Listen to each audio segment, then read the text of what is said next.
Madam President, Excellencies, Heads of State and Government, distinguished delegates, ladies and gentlemen, on behalf of the African Group, I extend warm appreciation to you, Madam President, and to the State of Qatar for hosting this historic summit, a moment to renew our shared promise 30 years after Copenhagen to place people at the heart of development.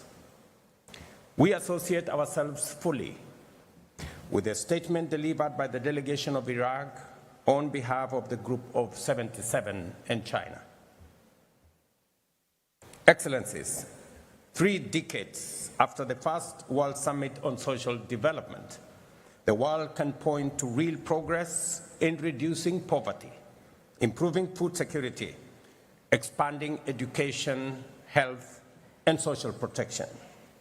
Yet, persistent and widening inequality within and among nations continue to erode these gains. Global systems of trade, finance, and technology remain unequal and exclusionary. Poverty, unemployment, and social exclusion have been and remain the defining challenges of our time. Confronting them is not charity, it is justice for humanity. Across many sub-Saharan and sub-regions in Africa and Western Asia, hunger is rising, growth is slowing down, and vulnerability is deepening. Health and education systems are under strain, and energy deficits hold back opportunity. Beyond income, inclusion depends on access to essential services that empower individuals and protect dignity. Universal access to affordable and quality health care is not a luxury. It is a right for every human being. Housing insecurity, manifesting through homelessness, overcrowding, and substandard shelter, continue to breed inequality. As housing costs outpace wages, affordable housing must become a cornerstone of social development. Informal and precarious employment remains yet another of the gravest obstacles to stability and growth, particularly in low and middle income countries where millions live close to the poverty line. Ladies and gentlemen, the digital divide is emerging as one of the greatest barriers of our time. Access to affordable connectivity, access to devices, and digital skills must become universal. Education must include every learner, empower every teacher, and reach every community, including persons with disability.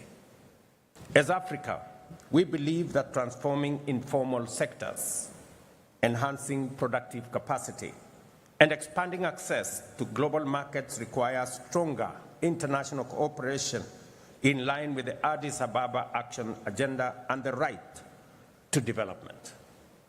We therefore call for comprehensive reform of the international financial architecture to make it fair, transparent, and responsive to the needs of developing nations and its people. We urge decisive action on debt distress and progress towards United Nations Framework Convention on international tax cooperation. We also underscore our call for a UN Convention in sovereign debt. Distinguished colleagues, the Copenhagen Declaration gave us a timeless framework built on 3 pillars: the eradication of poverty, decent work for all, and social integration. Grounded in equity, solidarity, and human dignity, these pillars remain our compass. We therefore welcome the Doha Declaration on Social Development, a renewed global pledge to translate principle into action and to build cohesive and resilient societies for generations ahead. We commend the co-facilitators, the permanent representative of Morocco and Belgium, for their leadership in guiding this important progress.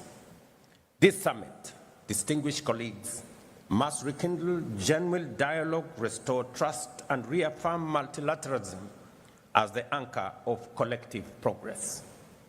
We must amplify the voices of those living in poverty and vulnerability and ensure that developing countries, most of them in Africa, are fairly represented across all multilateral institutions. Accordingly, the African Group reiterates its demand for 2 permanent and 2 non-permanent seats for Africa on the UN Security Council with full rights and privileges. True social development cannot thrive without historical justice and equal representation. The African Union has declared 2025 the year of justice for Africans and the people of African descent through reparations. This is a defining step towards justice and healing for Africa and its diaspora, calling for accountability for the crimes of slavery, colonialization, apartheid, and exploitation that caused lasting human and environmental harm. We also reiterate the importance of the high-level General Assembly meeting in September 2026 to mark the 25th anniversary of the Durban Declaration and Program of Action and invite all partners to support its successful implementation within the second decade for people of African descent. Together, let us envision a future that is inclusive, resilient, and just. A world free of hunger, poverty, disease, racism, and inequality. A world where prosperity is shared, the digital divide is bridged, and trust in multilateralism is renewed.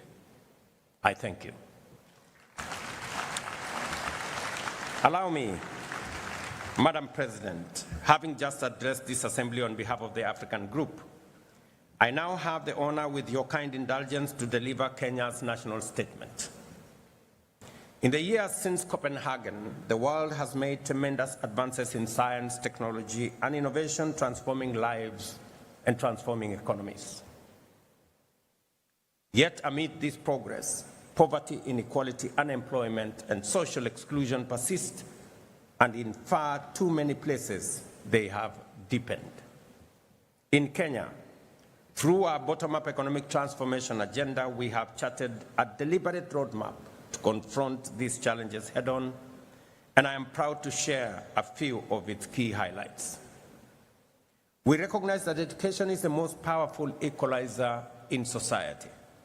That is why Kenya has fully transitioned to the competence-based education and training system that emphasizes practical skills, innovation, and lifelong learning. Equally, to make higher education equitable, we introduced a student-centered funding model that guarantees access to quality education for every learner, regardless of their social or economic background.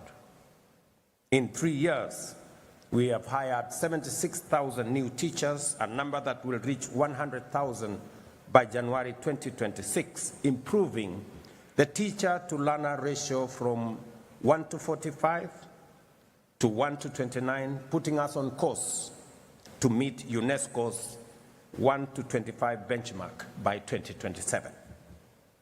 We have also rapidly expanded technical and vocational training institutions across the country, ensuring that learners gain market-ready skills aligned with the needs of industry and entrepreneurship.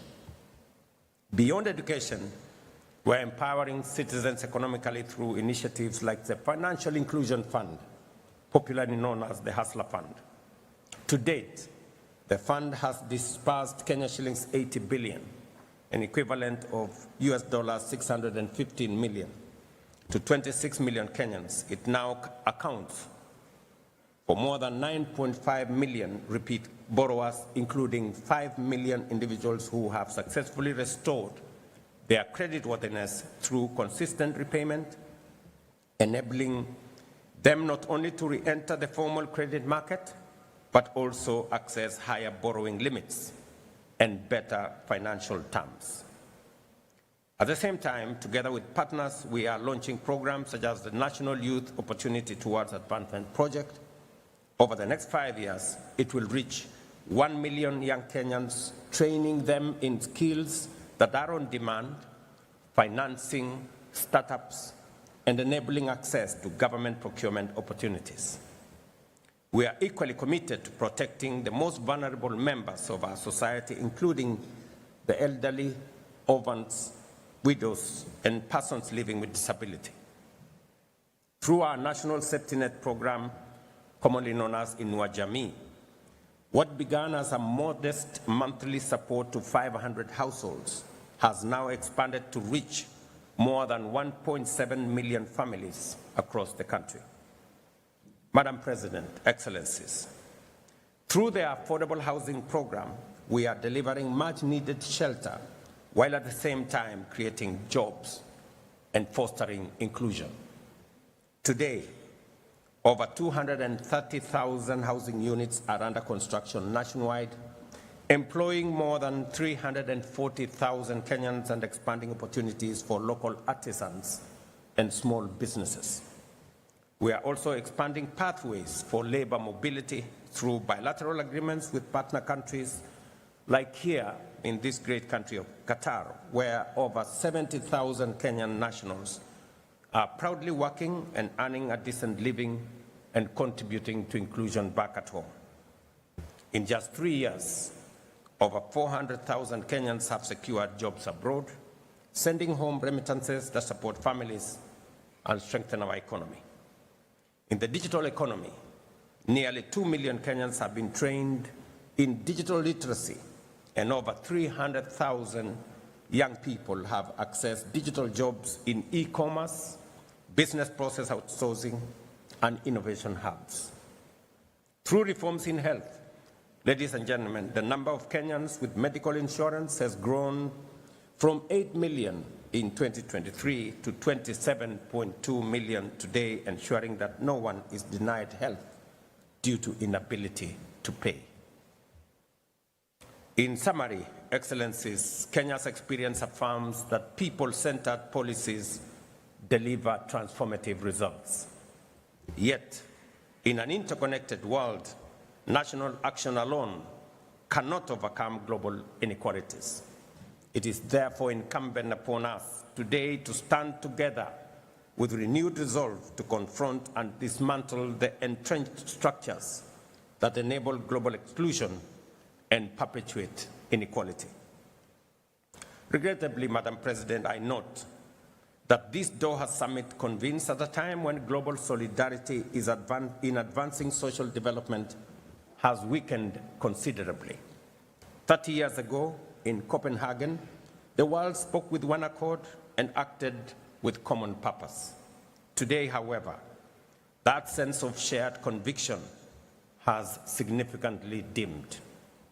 Faced with new and complex crises, from climate shocks and conflict to unequal trade and debt distress, nations are too often divided by competing interests, inward-looking nationalism, and short-term calculations. We witnessed it in the inequitable distribution of COVID-19 vaccines, in the unmet pledges in the climate finance, and in global systems that privilege power over partnerships. The consensus that once bound us together in Copenhagen is fraying. The world risks retreating into isolation at a time when cooperation should be a priority.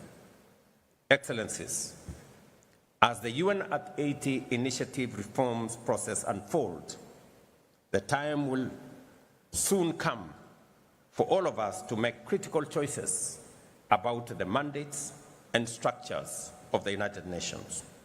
In doing so, we must resist the temptation to elevate one pillar of the UN at the expense of others. The United Nations was founded on a holistic vision of delivering global peace and security, human rights, and development.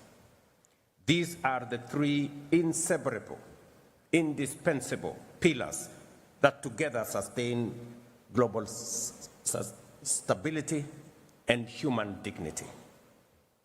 I have no doubt in my mind that while the UN must remain the foremost guardian of global peace, it must also be a catalyst for prosperity and a champion of human dignity everywhere and anywhere. The Doha Summit must therefore renew our shared resolve to act decisively, both as individual nations and as a united global community, to eradicate poverty, create decent work, and advance social inclusion as the surest path towards a world that is truly resilient, inclusive, peaceful, and sustainable. I thank you for your attention.